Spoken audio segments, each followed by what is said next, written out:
Hello, this is RICKY, the mainstream movie guy. Hey guys, today we're going to go over the box office weekend for July 7th through the 9th, and this was Spider-Man's weekend, obviously, to win. With this one though, I have to say, I'm not surprised that it was at 117 million. I know people were putting it at around 100, and I was like, this is Spider-Man. He's back in the MCU. Yes, we've had a lot of failed attempts, that's why it's not 150, but we are obviously going to get more than 100, and we did. So it was 117 million for its opening weekend domestically. You have over 250 for it globally already on a $175 million budget, so they have made their money back already. Of course, domestic is going to be different from how the global launch goes, but they're going to be making their money back all for everything with marketing, all that stuff, within 3 weeks, you can imagine. So definitely a good money maker for them. Great start for Spider-Man and the Marvel combination. So hopefully it sticks. Hopefully we get more of these, because I really love the movie. I saw it twice this weekend. Despicable Me 3 dropped 53%, so good. Anything lower than 60 is always a good drop. That one went $33 million. I again thought it was okay. If you check out our review, I thought it was good, not amazing, but definitely good. Baby Driver had only a 38% drop, which is really great. Its total is now at 56 million on a $34 million budget, so really good when it comes to that. By the way, if you're always wondering on budgets, basically the theaters keep about probably around 30% to 40%. So that's how you can always kind of tell, like, okay, they're making half that kind of money back, because obviously the theaters take a cut. So that being said, and it obviously differs internationally.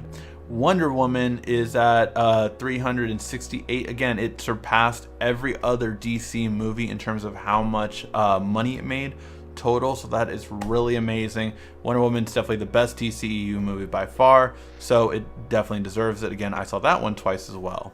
So really great for that. Transformers is dropping like a fly. It is at 62% drop from last week, falling from 3rd to 5th place now, which is really big. That one is now at 118 million, but that's on a $217 million budget. Keeping that in mind, even worldwide, China has dropped dramatically as well. So we're at 494, so 500 million for this Transformers movie. So it's already in the black. It's out of the red, but it's definitely less than the 1 billion that the last Transformers movie made. And it's just because we are tired of it, we're done with it. Bumblebee might have a resurgence on it, and it's without Michael Bay, so that might finally draw back in more. The other ones were The House, which just dropped more. I heard it wasn't that funny. I didn't even bother going to see it. Cars 3, I did want to see. I just never did. That one even only had a 41% drop, and The House only had a 44% drop. But The House was started low. It was at number 6 last week, and now number 7 this week. So I don't know if that one will make its money back, The House, just because it brought in 18 million total when it is had a $40 million budget. So that one might lose them money, it looks like. The other ones, The Big Sick, definitely increased. I am thinking about going to see that movie. I heard it's actually probably the funniest movie of the year.